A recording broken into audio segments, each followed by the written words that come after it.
Hello, everybody! This is Yo2 coming at you with my episode review of the final episode, episode 13, of Brynhildr in the Darkness. Now, first off, I'm just going to say this about the whole series. It wasn't that great. Nah, it wasn't that great of a series. I kind of wish I picked something else to end up reviewing and feeling something better to review than this from week to week, but I did it. I chose the series. I'm reviewing it to completion. Take that. Now, this basically, we do end up finally losing one of the main characters in this final episode, which turns out to be Katori. We think at points in the episode that we lose Kazumi as well. But no, in the final credits, we don't. But let's get into this a little more. Now, the final couple things we find out in this episode is the fact that Valkyrie is, quote, Neko's older sister. Yes, somehow she's her older sister, even though I don't know how that fucking works, because, I mean, Ryota grew up with Neko as a kid, and there has been no say of an older sister in these whole past memories, so where the fuck does Valkyrie come from? So I don't really get that. They didn't really fully answer it. I guess maybe in the creation of them, they split them in two and created an older and a younger sister, a light and a dark. Neko's the dark, Neko's the night. Well, because they did mention a light and the dark between them. I'm the night, you're the day kind of thing. So, I guess they do that. But, on the way to storm the castle to rescue Kazumi, Katori,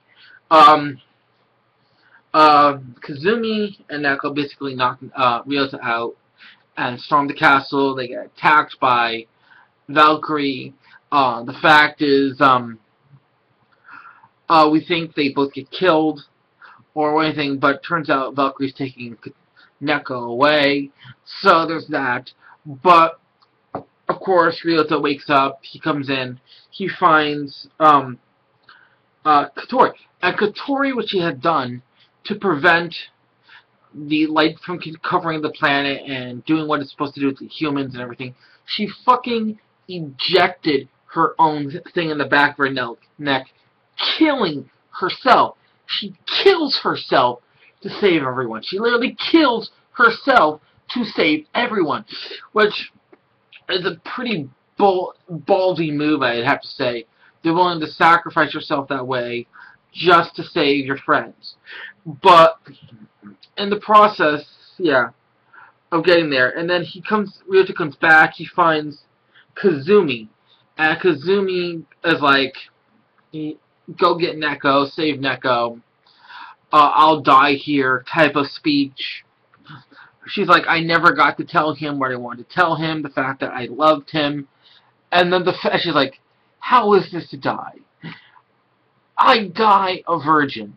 Yes, she holds her character true to what we think is the very end. Of course, we find out at the end, she did not die.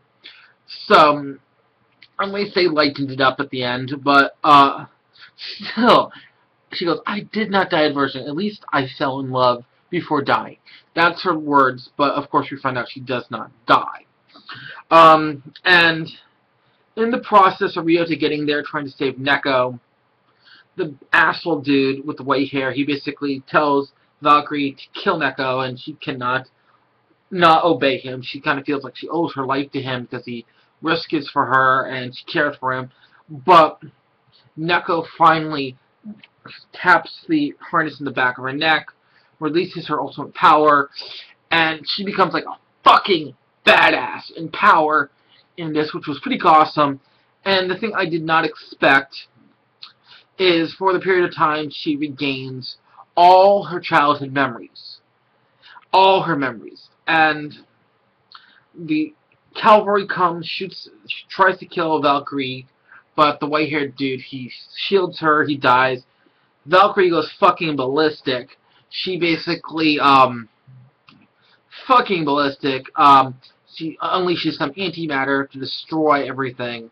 Neko releases a ultra black hole, but before she does that, she kisses Ryota and says, "Damn, I always wanted to do this with you when we grew up." So Neko's saying, even as a kid, I wanted to kiss you when we grew up. I wanted to be with you. I loved you. So we have that final thing that we knew Neko had a thing for Ryota. She just finally says it here. She finally says it. So in the end, that was pretty good. But she goes full out, micro black hole, gets rid of Valkyrie, starts to fall, lands on the ground crumbles, she's ready to die. Ryuto's like, grabs her arm, he's like, not this time. This time I will not let go, even if it kills me, I am not letting go. He pulls her up, and she goes, I have a question to ask you. She's like, what is the question? She's like, who are you? So she's lost all her memories from then, and basically the episode ends. We have credits with little scenery shit, and this scenery shit is, like I said, where we find out that Kazumi's alive and Hatsuna is alive. So, and also, I forgot to mention this, but also, Kana sacrificed her premonition powers to walk again, so she's walking now. And then basically the episode's pretty much done. It shows them looking up at the stars and shit, but a little sad that out of all of them, Kotori had to die, but it was an interesting series nonetheless. I don't know why the fuck it's called Brynhildr in the Darkness, but it was okay to watch. It wasn't that great of a series. Not even less entertaining to review, but at least I checked it out. At least I brought it to you guys week to week. I hope you enjoyed it, because I'm so for it. I'm looking forward to next season's anime, so I can pick new stuff to review. So as soon as the new stuff is up, I will bring you my first impressions, and I will be picking 3 more series to review week to week. Thus, this is the old boy 82 saying, if you like this video, please click like. If you want to see more, please subscribe. This is 82 signing